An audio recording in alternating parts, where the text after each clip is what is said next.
Bismillahirrahmanirrahim. Assalamualaikum warahmatullahi wabarakatuh. Semoga kita dalam keadaan sehat semuanya.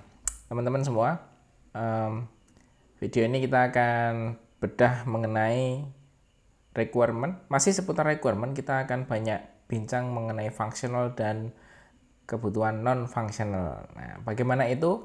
Kita awali dari satu case berikut. Pernahkah suatu saat teman-teman mengalami peristiwa di mana kita sudah berekspektasi, sudah install, ekspektasinya bagus, kita klik UI-nya keren, tapi tiba-tiba ada pemberitahuan bahwa apa yang kita inginkan tidak bisa diberikan, set no result, gagal, fail. Apa yang terjadi kalau seperti itu?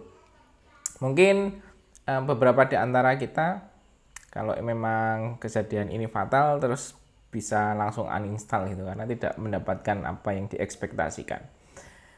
Nah, mengapa ini bisa terjadi? Banyak sebabnya, teman-teman. Banyak sebabnya. Bisa jadi karena load servernya tinggi, tidak dituning, kemudian code-nya tidak dioptimize sehingga banyak failure di mana-mana. Nah, yang mau saya garis bawahi di sini bahwa sebenarnya bagian yang tidak terlihat itu ternyata penting. Ya, kita sudah ngomong berkali-kali bahwa software itu sifatnya intangible. Software itu sifatnya tidak terlihat, tidak bisa diraba. Misal pun bisa dilihat dan disentuh pun itu hanya bagian terkecil dari sesuatu hal yang tidak bisa. Saya ulang. Apa yang bisa kita sentuh, apa yang bisa kita lihat itu hanya bagian kecil saja dari sesuatu hal yang besar di balik UI-nya. Makanya di sini tulisannya adalah bagian yang tidak terlihat itu ternyata penting.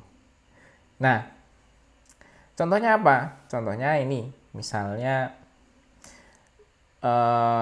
kita diminta untuk membangun sebuah produk, tapi dengan satu limitasi atau satu constraint, memory size-nya ketika di bundling atau di packaging kurang dari 30 MB. Nah, itu 30 MB itu termasuk kecil kalau kita membangun aplikasi yang kompleks ya. Makanya kalau kita lihat di Play Store itu beberapa aplikasi yang kompleks ukurannya besar-besar. Nah, itu perlu teknik untuk mengoptimasi ini. Kemudian ada constraint lagi, progressive load-nya, proses loadingnya itu progresif instead of daripada lazy load. Jadi dia bisa secara progresif loading cepat, kayak streaming itu kan dia kejar-kejaran. Kemudian misalnya ada constraint security issue, kita membangun sebuah produk yang bisa digunakan di circle-nya kita, misalnya di Universitas Amikom, dan ada constraint di mana security issue, student outside Amikom cannot join. Nah, itu beberapa constraint yang tidak bisa divisualkan. Nah, tidak ada di UI-nya. Tapi ini sangat penting bagi keberlangsungan produk digital. Kalau kita mundur beberapa video sebelumnya, kita sudah banyak membicarakan tentang requirement, tentang specification, dan sekarang kita saatnya untuk membicarakan mengenai functional dan non-functional. Oke. Nanti silahkan dicek lagi di video sebelumnya tentang requirement. Jadi pada intinya saya sekilas saja, requirement itu lebih bersifat user language, dengan bahasa orang awam itu mudah dipahami. Karena memang konsumsinya requirement itu untuk user, untuk end user. Misalnya ini user tertarik mengikuti program flash sale. Ini misalnya untuk e-commerce. Nah, specification itu bahasanya lebih technical karena ini ditujukan untuk developernya atau tim pengembangnya. Di beberapa referensi, specification itu disebut juga dengan system requirement. Misalnya, tadi requirement-nya adalah user tertarik mengikuti program flash sale. Maka specification itu secara teknis apa saja yang harus mendukung supaya requirement itu bisa terwujud. Misalnya user harus melewati authentication, ya jelas dong nggak mungkin orang yang belum register bisa mengikuti program tersebut. Nah, misalnya kayak gitu. Terus user sudah mengaktifkan payment. Nah, kemudian, nah ini kan sudah mulai bahasa teknikal ya, payment, kemudian authentication gitu kan, nggak semua orang awam paham. Nah, kalau ciri-cirinya kayak gitu, kalau bahasanya udah mulai nyerempet-nyerempet teknikal dan itu dibuat untuk mendukung terwujudnya requirement, maka itu disebut dengan specification. Nah, kemudian ada lagi nih turunannya, yaitu functional dan non-functional. Functional itu contohnya di sini user bisa melihat daftar barang flash sale berdasarkan kategori. Nah, itu kan mulai detail lagi.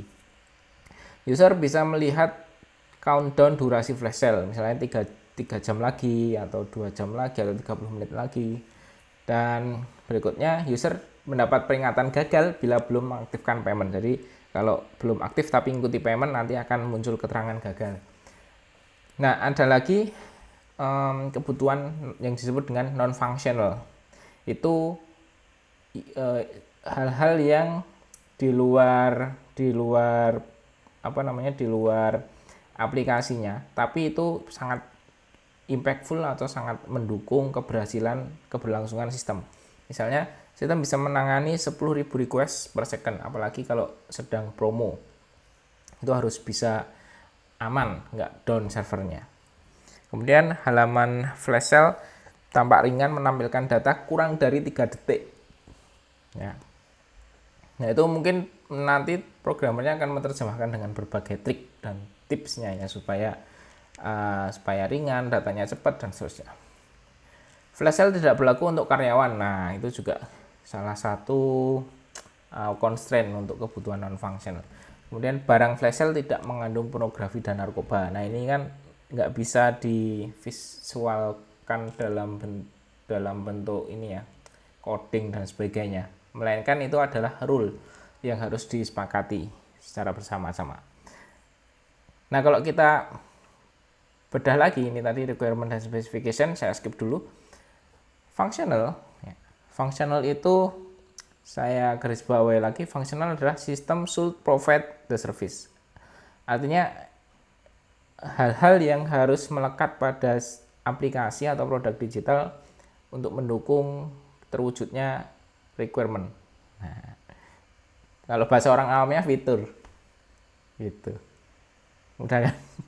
Bahasa orang awamnya fitur, nah gitu. Tapi kalau kita bahasa teknisnya functional.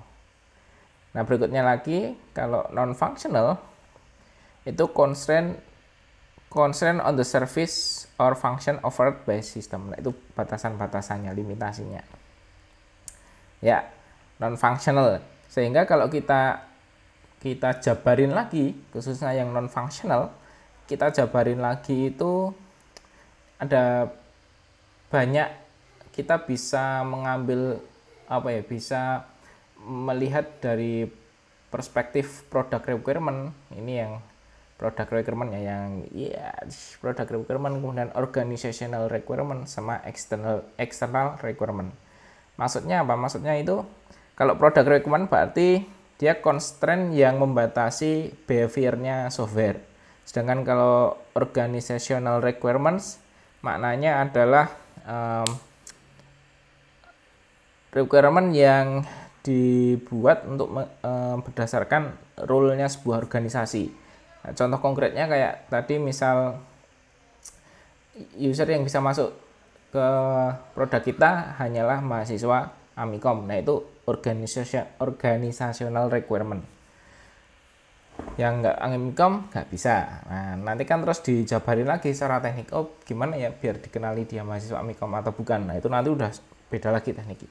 Kemudian external requirement berarti kayak hal-hal yang sifatnya regulator, pemerintah ya, aturan, etika dan sebagainya. Nah, kalau kita jabarin di contoh yang saya sampaikan tadi, non-functional itu 2 di atas, sistem bisa menangani dan halaman flash sale tampak ringan, menampilkan data kurang dari 3 detik. itu kita bisa kategorikan sebagai product requirement. Sedangkan yang ke poin ketiga, flash sale tidak berlaku untuk karyawan. Nah, itu masuk ke organization requirement. Nah, barang flash sale tidak mengandung pornografi dan narkoba. Nah, itu kalau itu etik. Kesepakatan kita apalagi sebagai warga plus 62. Kan gitu. Mudah kan? Next ya. Nah, ada beberapa metrik atau apa ya istilahnya, ini kayak rambu-rambu ya. Ada beberapa rambu-rambu yang bisa kita manfaatkan untuk menentukan spesifikasi non-functional. Misalnya kalau mau ngomongin tentang speed, kecepatan performa, maka nanti bisa diukur dengan proses transaksi per second. Jadi kayak tadi misalnya bisa menangani 10.000 request per detik. Nah, itu kemudian kalau ngomongin size maka berhubungan dengan ukuran gigabyte, megabyte dan seterusnya. Kemudian kalau parameternya tentang ease of use atau kemudahan dalam penggunaan, itu nanti bisa diukur dengan seberapa banyak user harus mencoba-coba melakukan training atau berapa banyak membuka halaman help dan seterusnya.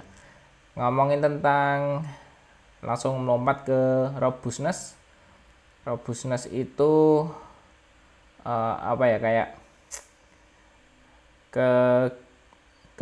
bukan kehandalan ya, robust. Time to restart after failure. Langsung contohnya aja, mungkin teman-teman bisa membayangkan. Time to restart after failure. Kita bisa bayangkan kalau restartnya lama dengan cepat, user lebih senang yang mana? Pastinya lebih senang yang cepat kan. Kemudian percentage event causing failure probability. Presentasi terjadinya kegagalan lebih banyak crash atau lebih sedikit. Nah, mestinya kalau ngomongin aplikasi yang bagus, maka harusnya presentasi kegagalannya sedikit. Nah, begitu seterusnya. Ini ada beberapa parameter yang teman-teman cukup bisa jadikan patokan nanti kalau diminta untuk menjabarkan kebutuhan non-functional. Nah, berikutnya adalah saya tambahkan sedikit tentang requirement process. Proses mendapatkan requirement. Ada beberapa model atau beberapa teknik sebenarnya. Kemudian ini bukunya yang saya ambil dari Ian Sommerville. Nah, oleh Ian Sommerville itu kemudian dirangkum menjadi model yang bentuknya spiral. Nah, spiral view of the requirement engineering process, dimulai dari tengah. Supaya kita bahas sekilas. Requirement elicitation itu pada intinya, nah ini dibagi menjadi 3. Requirement elicitation, kemudian ada requirement specification, dan satunya requirement validation.